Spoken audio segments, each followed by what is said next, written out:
Hello friends, मेरा नाम है प्रिंस और आप देख रहे हैं प्रिंस स्टडी टीच को। तो आज के इस वीडियो में हम देखने वाले हैं हिंदी व्याकरण, जो कि अलंकार से संबंधित है और 2026 और 27 के लिए MP board, Madhya Pradesh board परीक्षाओं के लिए बहुत ही महत्वपूर्ण टॉपिक है। तो आज के इस वीडियो में हम कवर करने वाले हैं अलंकार को। अलंकार की मैंने पिछले वीडियो 2 बना दिए हैं, जिनमें आपने देखा कि अलंकार के कितने प्रकार होते हैं, अलंकार किसे कहते हैं। आज की इस वीडियो में अपन देखने वाले हैं अगले अलंकार को, जो कि है उभया अलंकार। तो पहला है उभया अलंकार किसे कहते हैं।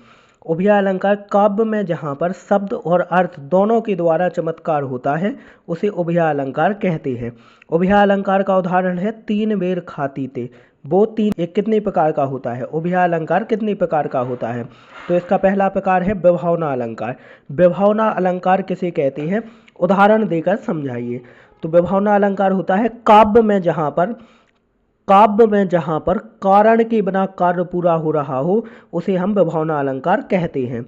इसका उदाहरण है बिनु पद चले सुने बिनु गाना, कर बिनु करम करें विधि नाना, आनन रहत सकल रस भोगी, बिनु वाणी बक्तावर जोगी। तो ये इस प्रकार अपना हो जाता है विभावना अलंकार। अब अपना अलंकार अगला अलंकार है, जो कि है विशेषोक्ति अलंकार। विशेषोक्ति अलंकार किसे कहते हैं, उदाहरण देकर समझाइए।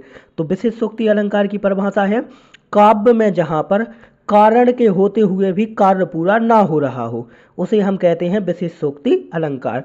तो इसका उदाहरण है फूले फले न बैत, यद्यपि सुधा बरसहि जलद, मूरख हृदय न चेत, जिमि गुरु मिलहि ब्रंच सम। और इसका अगला है अति संयोक्ति अलंकार किसे कहते हैं, उदाहरण देकर समझाइए। तो अति संयोक्ति अलंकार की परिभाषा है काव्य में जहाँ पर किसी बात को बढ़ा चढ़ाकर या लोक मर्यादा का उल्लंघन कर किया जाता है, उसे हम कहते हैं अति संयोक्ति अलंकार। तो अति संयोक्ति अलंकार का उदाहरण है पढ़ी अचानक नदी अपार, घोड़ा कैसे उतरे पार। पढ़ी अचानक नदी अपार, घोड़ा कैसे उतरे पार, राणा ने सोचा इस पार, तब तक चेतक था उस पार। तो ये हो जाता है अपना अति संयुक्ति अलंकार का उदाहरण। इसका एक और उदाहरण देख लेते हैं, जो कि है हनुमान की पूंछ में लगन न पाई आग, लंका सारी जल गई देख निशाचर भाग। तो ये इस प्रकार अपना हो जाता है अति संयुक्ति अलंकार। अब अपना चौथा है, जो कि है अनियोक्ति अलंकार। अनियोक्ति अलंकार किसे कहते हैं, उदाहरण देकर समझाइए। तो अनियोक्ति अलंकार होता है काव्य में जहाँ पर किसी बात को प्रत्यक्ष में ना कहकर अप्रत्यक्ष रूप में कहा जाता है, उसे अनियोक्ति अलंकार कहते हैं। इसका उदाहरण है माली आवत देखकर कलियन करें पुकार, फूले फूले चुन लिए कलई हमारी बात। और पांचवा अलंकार है वक्रोक्ति अलंकार किसे कहते हैं, उदाहरण देकर समझाइए।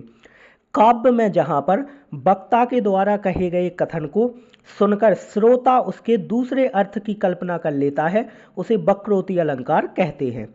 इसका उदाहरण है मैं सुकुमारी नाथ बन जोगू, तुम्हें उचित तय मो कहूँ भोगू।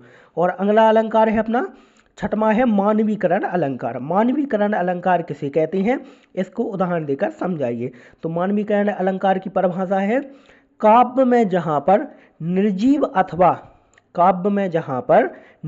अथवा जड़ वस्तुओं पर मानवीय व्यवहार अथवा क्रियाकलापों का आरोप किया जाता है, वहाँ पर मानवीकरण अलंकार होता है या उसे मानवीकरण अलंकार कहते हैं।